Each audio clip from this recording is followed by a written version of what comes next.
Good morning my dear brothers and sisters. యేసుక్రీస్తు వారి శ్రేష్టమైన నామంలో ఈ ఉదయకాల సమయంలో మీ అందరికీ శుభాభివందనాలు ప్రకటిస్తున్నాను. మీరంతా అనుక్షణం దేవుని ఆరాధించువారుగా ఉండాలని, ఆధ్యాత్మికంగా క్షేమంగా ఉండాలని మీకోసం పట్టుదలగా ప్రార్థన చేస్తున్నాను. దేవుని కృప మరియు ఆయన సమాధానం ఎల్లప్పుడూ మీకు తోడుగా ఉండను గాక.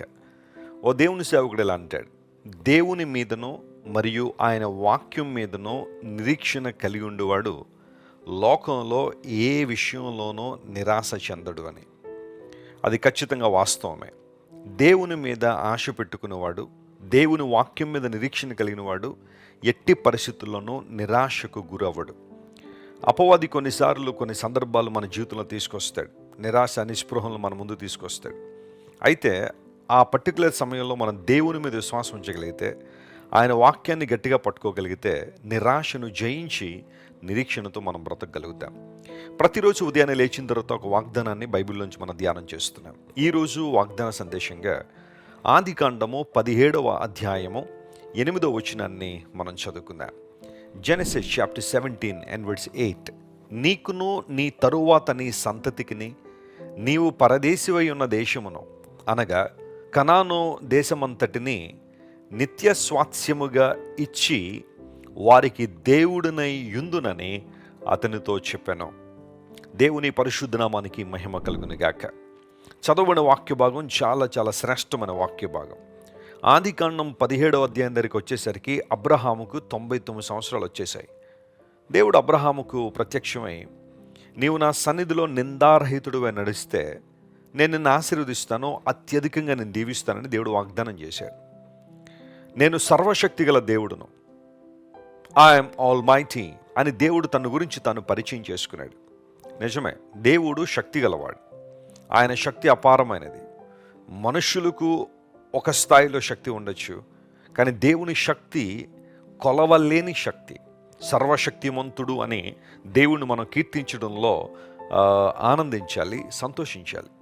దేవుడు సర్వశక్తి గలవాడు కాబట్టే ఏ సమయంలోనైనా, ఎవరి జీవితంలోనైనా, ఏ స్థాయిలోనైనా గొప్ప కార్యాలు జరిగించగలడు.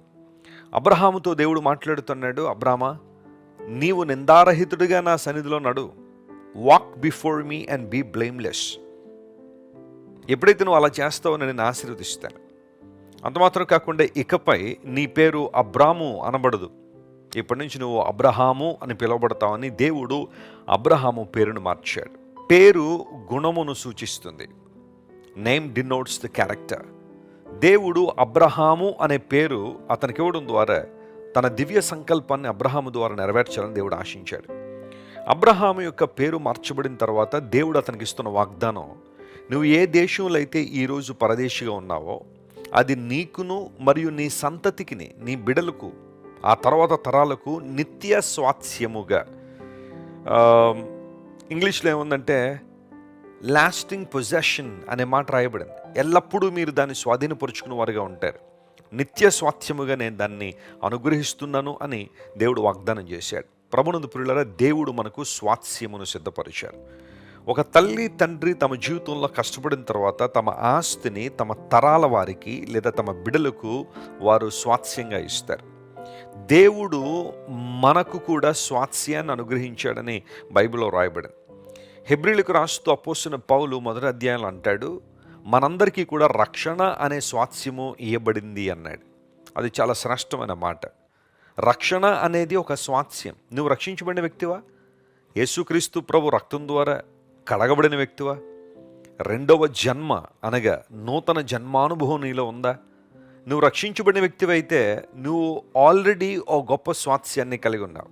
చాలాసార్లు లోకంలో వారిని వీరిని చూసి మత్సరపడుతూ ఉంటాం, అసూయ పడుతూ ఉంటాం. నాకెందుకు అలాంటివి లేవా, లేదా ఆ స్థాయిలో నేను ఎందుకు లేనా అని చాలామంది బాధపడుతూ ఉంటారు. అయితే రక్షించబడిన విశ్వాసి గమనించాల్సిన విషయం ఏంటంటే, రక్షణ అనేది గొప్ప స్వాస్థ్యం. నువ్వు రక్షించబడ్డావు అంటే ప్రపంచంలో అందరికన్నా గొప్ప స్వాస్థ్యం నీకుంది అని. ఆ కారణాన్ని బట్టే లేఖనం సెలవిస్తూ ఉంది, ఇశ్రాయేలు నీ భాగ్యం ఎంత గొప్పదో తెలుసా, యెహోవా రక్షించిన నిన్ను పోలిన వారు ఎవరు అని ద్వితీయోపదేశకాండంలో మనం చూస్తాం కదా, 33వ అధ్యాయంలో. దేవుని చేత రక్షించబడిన వారితో సమానులు మరొకరు లేరు. ప్రపంచంలో మనిషికి ఎన్నున్నా, ఎన్ని ఆస్తిపాస్తులు కూడగట్టుకున్నా, ధనధాన్యాలు ఎన్ని కూడగట్టుకున్నా ఒకనాడు చనిపోయిన తర్వాత ఏది అతనితో రాదు. రక్షించబడిన వ్యక్తి మాత్రమే పరలోక రాజ్యంలో ఉండగలడు. పరలోక రాజ్యాన్ని ఎవరు పడితే వాళ్ళు ఎలా పడితే అలా స్వతంత్రించుకునే అవకాశం లేదు. అది దేవుని రాజ్యము గనుక దేవుడు చెప్పిన విధానంలోనే మనం పరలోక రాజ్యంలో ప్రవేశించాలి. అదే రక్షణ మార్గం. యేసుక్రీస్తు ప్రభువారి లోకానికి మనందరి కోసం దిగొచ్చి ఆయన తన ప్రాణాన్ని బలిదానంగా మన కొరకు అర్పించారు. కృపాదానముగా తన ప్రాణాన్ని మన కోసం అర్పించారు. ఇప్పుడు ఎవరైతే యేసుక్రీస్తు ప్రభు యొక్క శిలువ మరణం యందు విశ్వాసం ఉంచుతారో వారందరూ ఉచితంగా నీతిమంతులుగా తీర్చబడుతున్నారు, అనగా రక్షణ పొందుతున్నారు. రక్షణ అనే స్వాస్థ్యాన్ని దేవుడు మనకిచ్చారు. అంత మాత్రమే కాకుండా కీర్తనకారుడు 16వ కీర్తనలు అంటాడు, దేవుని వలన నాకు శ్రేష్టమైన భాగ్యము కలిగను అన్నాడు. శ్రేష్టమైన స్వాస్థ్యము నాకు దేవుని నుండి వచ్చింది. దేవుడు మనకు అనుగ్రహిస్తున్న ప్రతి మేలును బట్టి మనం ప్రభువును స్తుతించాలి. తేజోవాసులైన పరిశుద్ధుల స్వాస్థ్యం అనే మాట లేఖనాల్లో మనం చూస్తాం. అనగా దేవుడు సంఘాన్ని, తన రక్తం పెట్టి కొనబడిన వారిని ఒక స్వాస్థ్యంగా దేవుడు మనకు అనుగ్రహించారు. మనము దేవుని స్వాస్థ్యమై ఉన్నాము, ఆయన మన స్వాస్థ్యమై ఉన్నారు. ఆయన మన ఆస్తి అయి ఉన్నాడు, మనకు ఘనత అయి ఉన్నాడు. మనము దేవుని ఆస్తి అయి ఉన్నాం. దేవుడు ఎప్పుడు కూడా మనలను తన స్వాస్థ్యంగానే చూస్తున్నాడు. ఆ కారణాన్ని బట్టి లేఖనాలు సెలవిస్తున్నాయి, దేవుడు తన స్వాస్థ్యమును ఎడబాయేవాడు కాడు అన్నాడు కీర్తనకారుడు. నీవు దేవుని స్వాస్థ్యంగా మార్చుకున్నప్పుడు ఆయన నిన్ను విడిచిపెట్టేవాడు కాదు. ఆయన నిన్ను విడవడు ఎడబాయుడనే వాగ్దాన సందేశం బైబిల్లో ఎన్నో చోట్ల మనం చూస్తున్నాం. ఈరోజు ఒకవేళ నీ జీవితంలో సవాళ్ళు ఎదుర్కొన్నావా, ప్రతికూలతలో నలిగిపోతున్నావా, భయంకరమైన పరిస్థితి నిన్ను ముందుకు వెళ్ళనివ్వట్లేదా, అన్ని సంగతులు కూడా అసాధ్యంగా అనిపిస్తున్నాయా? నమ్ము ప్రియ దేవుని బిడ్డ, నీ దేవుడు అసాధ్యాలను సాధ్యపరచగలిగే దేవుడు.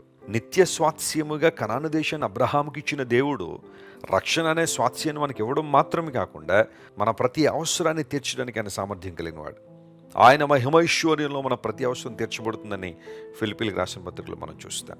ఈరోజు ఈ వాగ్దానాన్ని క్లెయిమ్ చేసుకుని ప్రభువును స్తుతించండి, ప్రార్థన చేయండి. ప్రభువా, నిత్య స్వాస్థ్యమును అబ్రహాముకు మరి అతని సంతానానికి ఇచ్చావు.